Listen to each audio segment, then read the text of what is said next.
Welcome to the Athena 40 podcast, Conversations with Women from the MENA region. This series is in partnership with NOMA Women Advancement Establishment, a United Arab Emirates-based organization founded on the vision of an equitable world for women. In this series, we are hosting exceptional women from the Middle East and North Africa. They are thought leaders, entrepreneurs, and policymakers. And I am your host, Elizabeth Filippouli, founder of Athena 40, an international platform connecting women leaders. I'm delighted to welcome Amber Ghaddar to this podcast series. Welcome, Amber. Thank you, Elizabeth. It's always a pleasure to hear you. Always. Thank you. This is a conversation about you, your journey, who you are, what stage in life you are at, and what are the things that excite you every morning when you get up. So let me start with the first question, which is about your life story. Where and how did it all begin? Wow. So it all began in Toulouse, in France, when my mom and my dad met at university. My mom was studying, she was doing a PhD in chemistry, and my dad was studying surgery. And you know how the story goes. They fell madly in love, and then I was the beautiful fruit, beautiful fruit of their love. But yes, so I was born in France. Then we moved to Lebanon during the war for a few years.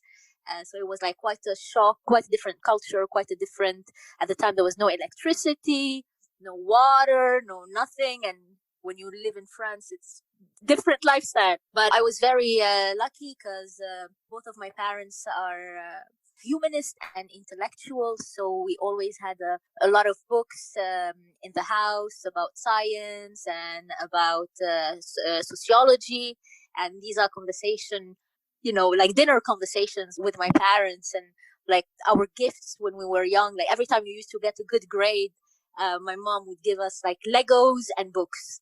And then we had to discuss the books and have our own thought, build our thoughts, critical thoughts on these various books. Can you remember, Amber, any of the books that your mama had given you as a present? Something that you read and something that kind of stayed with you and influenced the way you think? Yes. So I actually inherited from my mama. So her uncle, who spoiled her a lot when she was young, he was a famous judge, and he used to give her this collection of books written, I think, in the 60s or something like that, about very subjective science. So it was like small books of maybe 50, 60 pages about geology, about astronomy, about Newton laws, about marsupials. I mean, there was like, I don't know how many books, but there were like a lot of these books. And one day when we went back to France, I found these books, and my mom gave them to me. And these books were just fantastic because it was a well of knowledge, like literally a well of knowledge. And these are usually the books that we used to talk about. Also, I loved animals growing up, and my mom used to buy us a lot of books. This doesn't exist anymore, I think, right, with all of the internet, etc. But you remember these beautifully photographed books with beautiful glassy or shiny animal pictures with the animal stories. It was gorgeous. These books are just gorgeous. And yeah, I learned about a lot of strange and unusual animals from these books. And also my mom is a big fan of science fiction. And she had like this huge science fiction collection, and but these books were fantastic. I remember reading a Foundation Cycle by Isaac Asimov, who was a famous Russian physicist who moved to the US and then became one of the most prolific and most famous sci-fi writer in the 50s. A lot of movies are actually based on his books. I think if you remember I, Robot with Will Smith, that was based on his book. And anyway, so this guy created the rules of robotics, like the 3 rules of robotics that are strangely still used nowadays. This is sci-fi, so this is fiction, right? Yes. But he was a scientist. His fiction was really well backed by science. But I really remember this book, at least the foundation cycle, because it was a metaphor about humanity. But you had like 3 different main races of humans. So humanity leaves the Earth and then settles somewhere in space. And you have 3 main races. One of them are very tech oriented, and they live in space, and then their limb grows, so their limb become very long because they live in space and there's no gravity, right? And then you have another one that is very much merchant based. And then you have the last one, which is the one that I remember the best. It was called Gaia. So they were based on the planet, and they were really in connection with the planet. And all of these 3 races of humans starts fighting, and it's a very long story. Give me a second, because that gets me to my next question. Which one of these species would you belong to? So if I recall correctly, it's Gaia in the end that wins. And I was very happy. I can't remember. Is it Gaia that wins or loses? I can't remember. But anyway, I think I wanted Gaia to win because it was the one that was very much in touch with the earth, in touch with justice and maybe goodness, not goodness, but fairness, you see. But for me, it was more logical that it was the merchant one that was going to win. And I think in the world we live in, history over and over has proven to us that, it's capital that wins in the end, right? Well, hopefully not, because what we have been, going through the last few months with COVID-19 reality, I think has made us rethink the way that we have structured our economic systems, and whether we should be prioritizing our fellow humans, whether we should be prioritizing the earth, the planet, the environment, the future generations, because we have been too focused on economic productivity, output, money, profit making. I think it's human nature, and human nature is, intrinsically greedy, perhaps. But now that we've seen that we are all equally threatened by something which is far bigger than anything that we ever imagined or expected, to invade our lives, it's time to rethink our connection with mankind. I hope you are right, but I think that humans have a very short memory. And I think that short-term gains are always prioritized on long-term gains. I wish with all my heart that you are correct, but I think it's a long way, unfortunately. Add to this, once you start having economical hardship, it is very hard to bring change about because everyone is thinking about surviving, correct? But I think also a good point is that, we always count on the younger generation, those people that are just getting into university, those people that are going to be, the next breadwinners in the next 20 years, right? You always put your hope in them. But I think people like, for example, I'm not saying myself, but people that are in their 30s, they're already well established in life. They already have their habits. They already have the rules that are used to. And in my view, unfortunately, it's not these people that are going to drive the bigger changes. And let's talk a bit about your main concerns about the world and how you have linked your vision. Of course, we would like to know a bit about the journey, after your teens, when you decided to take your studies, and whether, what you do today, which is a pioneering career in blockchain, was the same as in the beginning of your journey. Give us, if you like, that linear journey connecting how you started and where you are today. I wanted to be a scientist. So I've read so much sci-fi in my life that one of the projects that I had when I was a kid was working on implementing new memories in the brain. So I did a PhD where I was working on nanotechnologies applied to neurosurgery. But it was during this PhD that I actually realized that my personality was unfortunately not a research personality. It takes a lot of patience and a lot of effort and a lot of repetition. And I discovered that it was something, from a creative point of view, it was fantastic. But from an application point of view, it was not something that I have enjoyed. And so I went to business school after my PhD in Paris. And after my business school, I got out of the blue a job at Goldman Sachs in finance in London, in the research department, funny enough. And I fell in love, to be honest. I fell in love with finance. I fell in love with how finance is. It's going to sound cheesy, but if a country is a human body, right? The economy is the heart of it, and finance is the blood, right? Capital is the blood. And it's very, very important, the industry, because if this industry is not sending capital to all of the organs, so it's not sending capital to all of the different parts of society in a just way, then body starts having diseases and body can die, right? I think you've done an incredible comparison here. Oh, thank you. That's the medical in me. The thing is that we now have to look for a medicine. Yes, exactly. We need to look for medicine, unfortunately. But yeah, from then, so I was at Goldman, then I moved to JP Morgan. I spent there like roughly 6 years. Then I felt that my wings were a little bit clipped, because working for a big corporation is great. It was like fantastic opportunity. I loved it. I really enjoyed my job. But after a while, you feel that the box is not big enough for you, right? And this is when I decided to quit, and I started a company called Alliance Block, which is a blockchain protocol.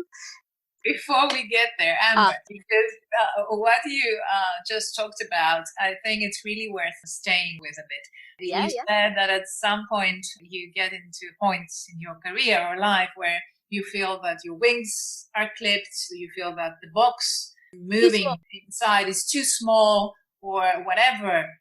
And I would like to understand a bit, how does that feel? And also, what does it take to step outside this box? Well, I mean, it doesn't feel good, right? Because you always want to give more. I mean, I loved my job, right? So I always wanted to give more. And of course, we're all ambitious and we always want to climb higher and fly higher and have more responsibilities. But when you're in a very big organization, it is not very simple. It's not very straightforward. It can be very slow. There can be like a lot of politics involved.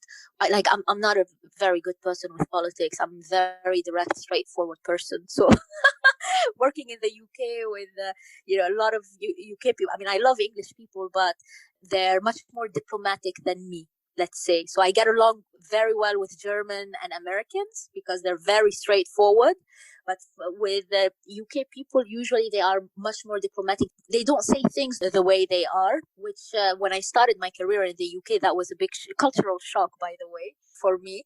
You probably remember I come from Greece, so exactly.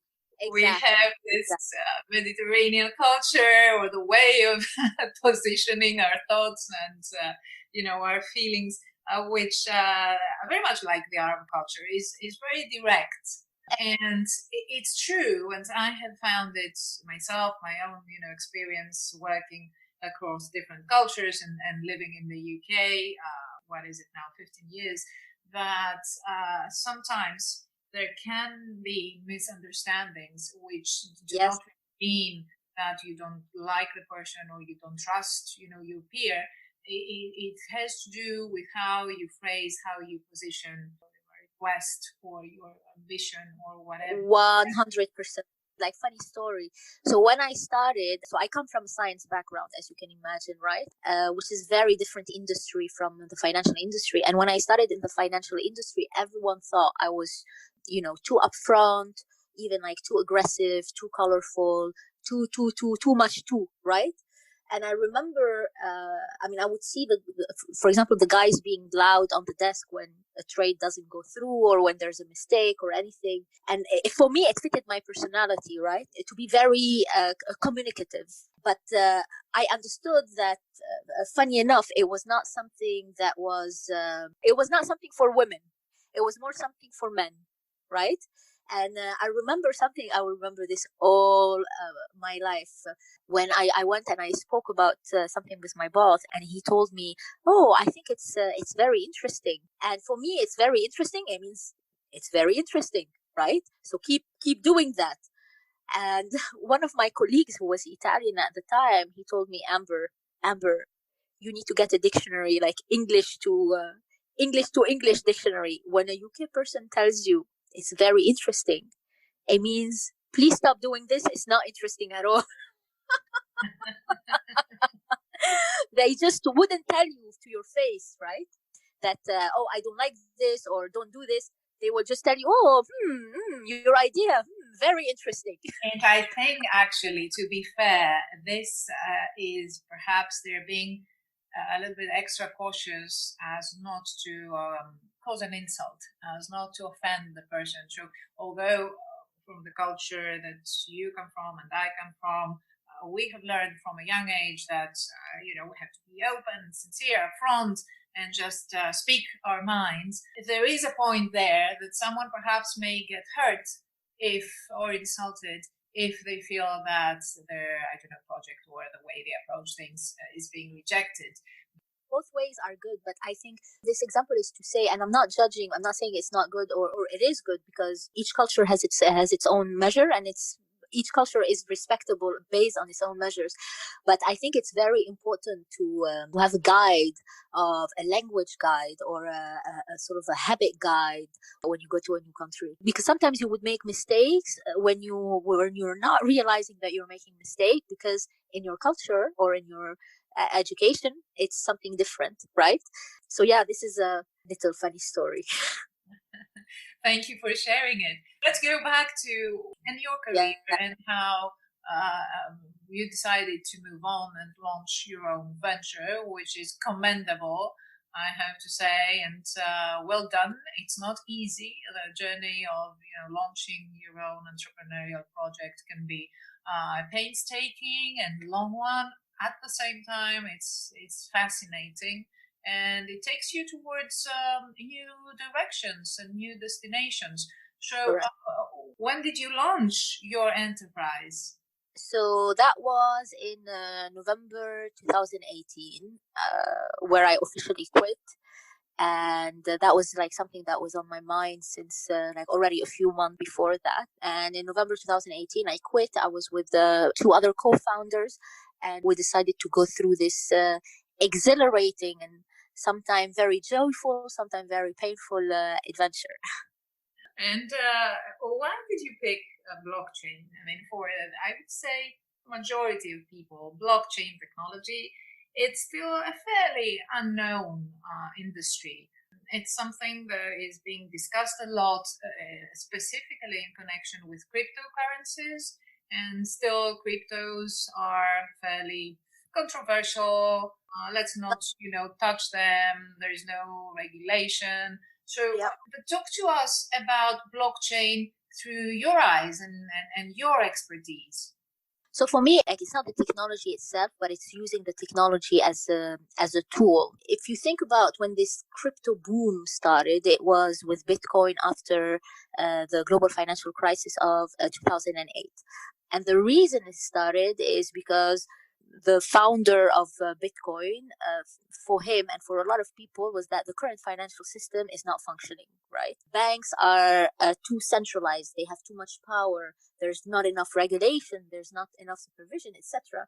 So he wanted to create a sort of an open currency that is decentralized and not relying on any central authority. But of course, the idea in itself is really good. The way it has been used in another way might not be very good, right? So when you think about blockchain, the simplest way to define it is that it's a database that is transparent, decentralized, and immutable. And blockchain is sort of a portmanteau word that describes everything and nothing, right? Everyone talks about, oh, use blockchain for this, use blockchain for that. Sometimes you just don't really need blockchain per se. So for me, it wasn't going toward blockchain per se, but for me, it was going to a simplification of the current financial system. So when we originally built Alliance Block, the idea was, well, at least the end vision was to build a new form of capital markets. But of course, as you know, it's not easy to disrupt finance. So sometimes people talk about blockchain and they compare it, what the internet has done, to mail. So how email changed mail, people give this comparison and say blockchain is going to be to money what email was to mail, right? But what people forget is that when you had the internet revolution in the early 2000s, there was no regulation. There was no data regulation, right? It was a brand new industry. But correct? It did lead to a boom, and it did lead to the loss of billions of dollars. Yeah, correct. But just going back on the point is that it was an industry that had no regulation. So it was very easy to be creative in this industry, and it was very easy to disrupt, for example, the mailing system. However, finance is not an industry that can be easily disrupted, especially since the global financial crisis of 2008, where now the regulation in the financial sector, for example, in the US, finance is 3 times more regulated than healthcare. 3 times. That's huge. So it's not easy to come and decide to disrupt an industry that is that much regulated. So the easiest way to do this, or at least to lead to change, is actually to comply with the current regulations. And one of the problems that you see in cryptocurrencies is that you have some regulation already in place in some countries, but a lot of it is unregulated. And when something is unregulated, it usually leads to what? To having bad actors, right? Now you have, well, in 2017, 2018, you had the ICO boom and burst, and it was full of bad actors because there was no regulation. Regulations are here, even if they're very tedious. It's very annoying to comply with regulation as someone who works in finance. Trust me, that is the nightmare. But they are here for a reason. They are not here to protect me, but they are here to protect the retail customers. They're here to protect the customers that are not sophisticated enough to know whether they're being swindled or not, right? And this is what we still don't have enough of it in blockchain, unfortunately. Well, something which I think has contributed to this phenomenon of the cryptocurrency's rise is the fact that people have been very let down by the banking system. Yeah, agreed. So, in a way, it's a solution, if you like, to take the banks out of the way, to remove them from being, the middleman and being paid huge fees and bonuses. So it's a solution, if you like. I don't know what you think. I think this is, in a way, this is the vision. But as I said, it's not something that is simply done. The bank are here for a certain reason because there is trust behind. I mean, okay, there's a trust, more trust than in a blockchain system for Mr. Alpha and Mr. Beta, right? Unfortunately, you trust your bank that your bank is not going to steal your money. So when you put a deposit, the government has rules that if the bank fails, the bank has reserve to pay back. I think, what is it in the UK? £65,000. I can't remember what the number is. But for example, in blockchain, because it's fully decentralized and unregulated, if someone comes and hack what we call your wallet, so it's like your account, you have no recourse. The money's gone. The money's gone, right? So if you're smart and you're very tech savvy, then you can create a code, you can have multiple passwords and all of this. But if you're Mr. Alpha and Mr. Beta, unfortunately, it's not the case. This is why, one of my issues with current industry is that it's rising in a phenomenon way, and recently. I'm not sure if you heard. So you had the cryptocurrencies in 2017, and now in the market, or at least in the blockchain related market, we have what we call DeFi, which is decentralized finance. and it's Yes, one of which the is very much on topics. the rise. And there are conversations and there are events, and there's a lot of buzz around this decentralized financing. It's a Yeah, correct. blockchain based financial system, yes?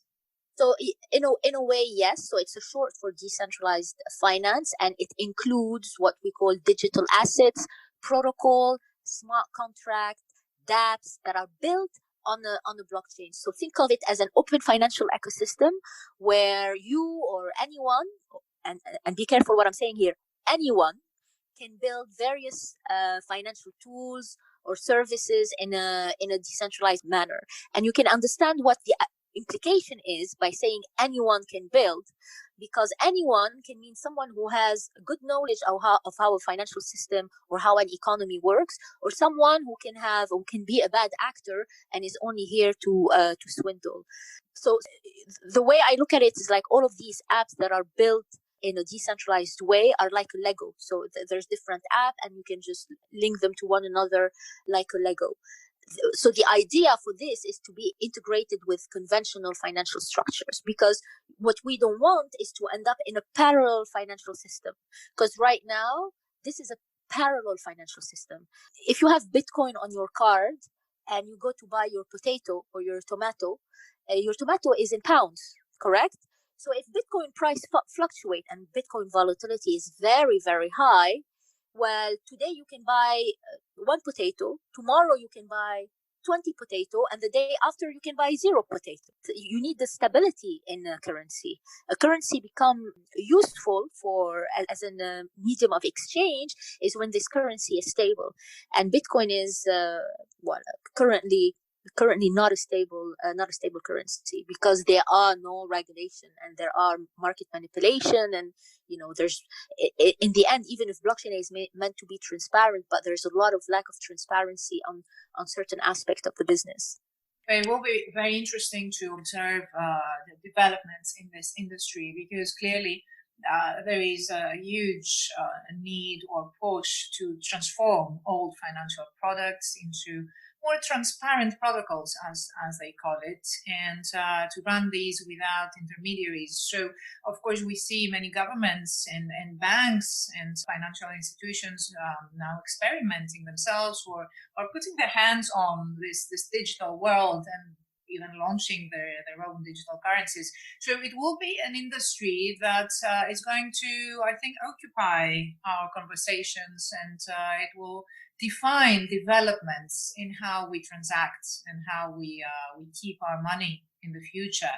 Well, yeah, I mean, digitization definitely is something that where the world is moving towards. So you have Central Bank of China, I think Singapore, I think Canada, the UK has the Bank of England has published also a report on all of these digital currencies, and this is like the way things are going. I think what blockchain in a way did, so the boom in blockchain, is that it was going to get there, right? Because the financial system that we're using now is a financial system that has been built, or at least the infrastructure of the financial system is something that has been built in the 60s and 70s. So it's very, very old, and it's very, very complicated. And there's a lot of legal or legacy protocol and legacy programs there.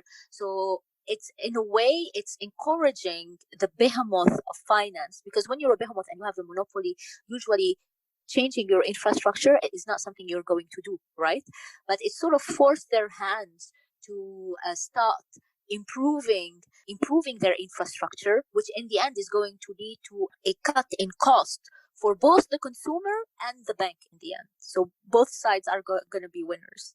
One point I want to highlight, so in the decentralized finance space and in the blockchain space, what we need now is more people that are actually historians, sociologists, government officials, or what you call global thinkers in general. Because right now, the most brilliant people are usually coders and mathematicians, because it's a code-based infrastructure.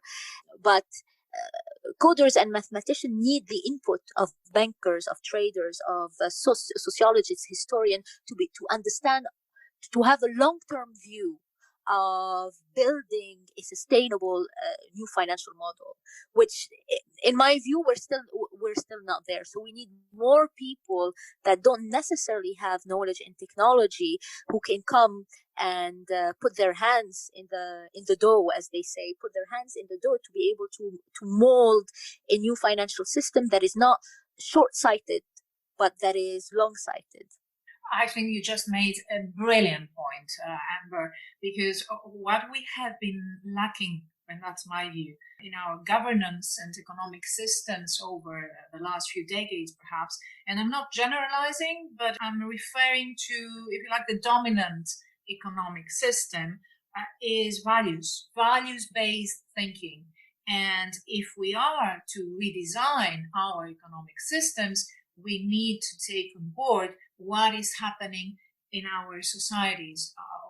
Our societies are changing. Technology, innovation, women's economic empowerment, how we get more, the young people on board, how we include them into conversations, into employment and the new markets for jobs, which is changing, as we know. So all that need to be taken into account, and the conversation has to be broader. So absolutely agree with your point.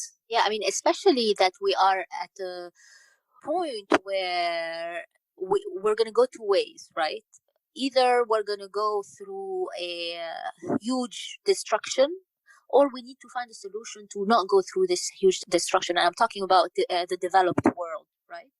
So since the financial crisis, and for me, the point, well, the light, the flame, the kindle of this was the global financial crisis of 2008, where we've seen since the global financial crisis of 2008, a huge, like an unusual disconnect in wealth in traditionally rich countries.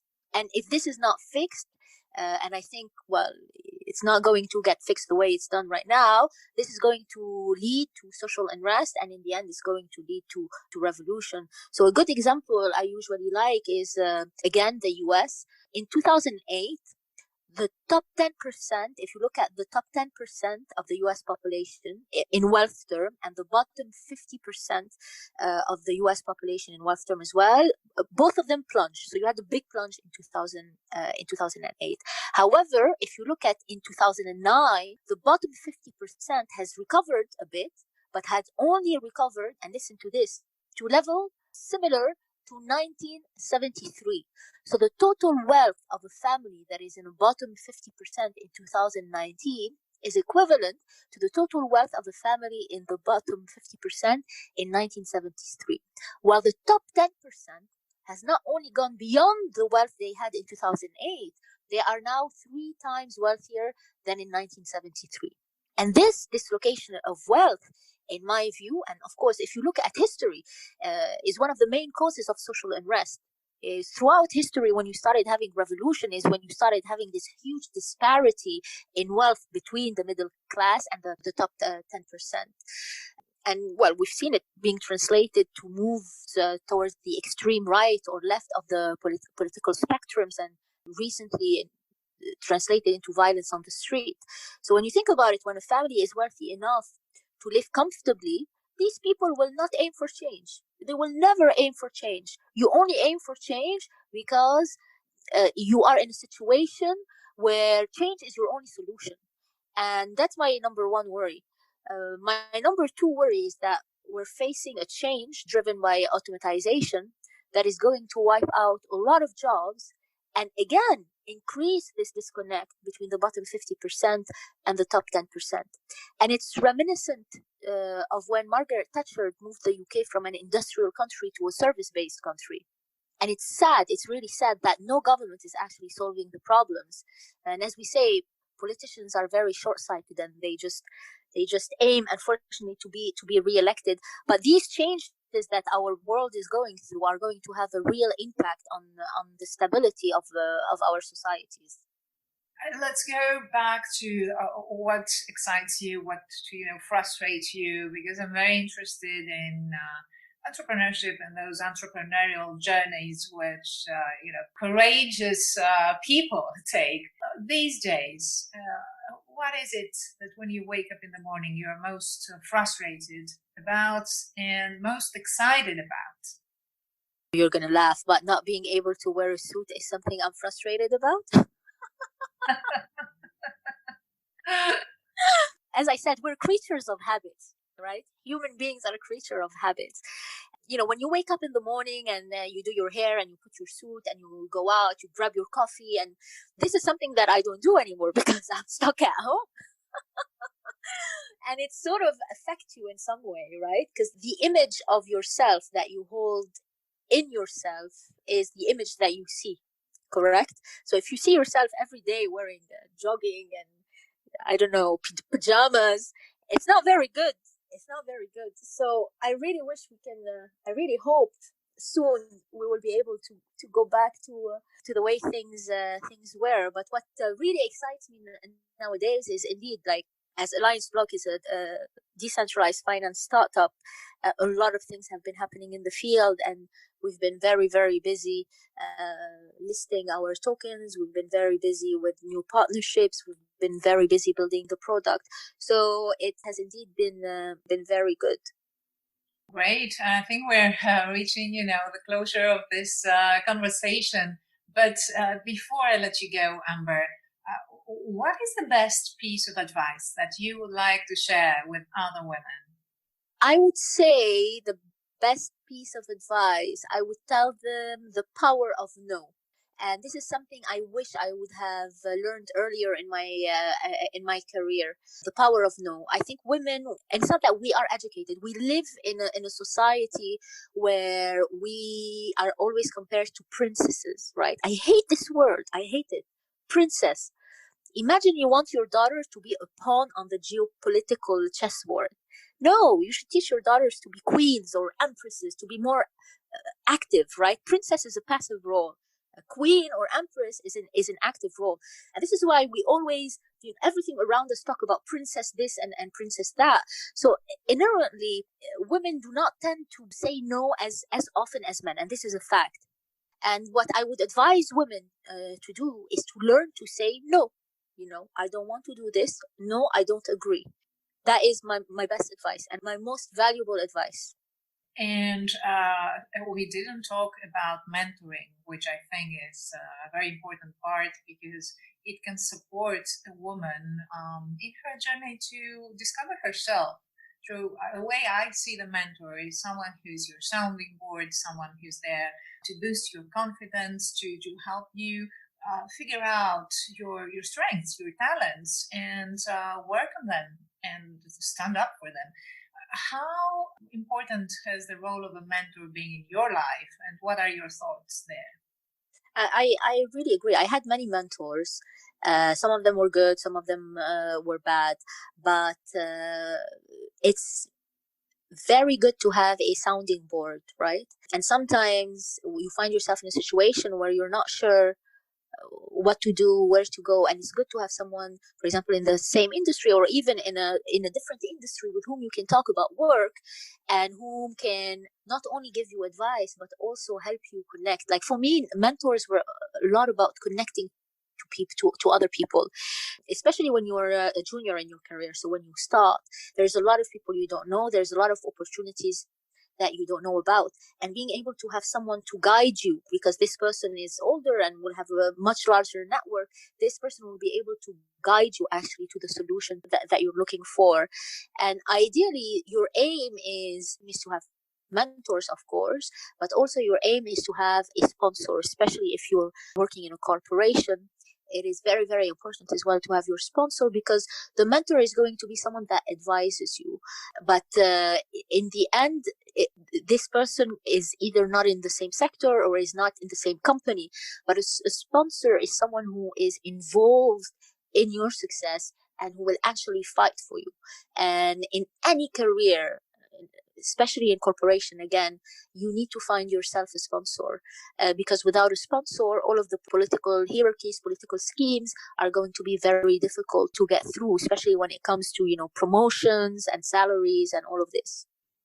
I couldn't agree more. I would say that, this message is not only addressed to those, younger women who definitely benefit from having a sponsor support their next career steps, but it should go to the senior women who are established leaders, and they need to reach out to the younger generation and become their sponsors. So it is very important to highlight that we need to take other women under our wings and become their sponsors as well as their mentors.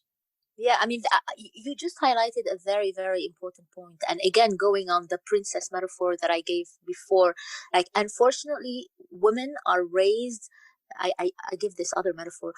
Women are raised to be assassins and men are raised to be general. For some cultural historic background, women are always see themselves in competition with other women. And sometimes you see this in the workplace. A lot of women will tell you, I prefer to work with men than work with women. And sometimes they're right, yeah? Because sometimes the aggressiveness of women towards women is something that is quite bothersome. But unfortunately, if we want to become leaders, an assassin is never going to be a leader, right? It's only a general who is going to be a leader. So as a woman in power, you should build your soldier. You should build their faith in you. You should build their success. You should keep pushing them, because you want to have an army of people behind you. You want to be a general. So when you go up, the whole army goes up with you, rather than being a single assassin going up alone. Amber, I really enjoyed our conversation, and thank you so much for your time and for sharing your insights with us. Well, thank you so much. Always a pleasure, Elizabeth. Thank you for listening to the Athena 40 podcast, Conversations with Women from the MENA region, brought to you in partnership with NAMA Women Advancement Establishment. If you want to get in touch with us, please email us on info@athena40.org. That is info@athena40.org. For NAMA's work, please visit www.namawomen.ae. Keep well, stay inspired and motivated.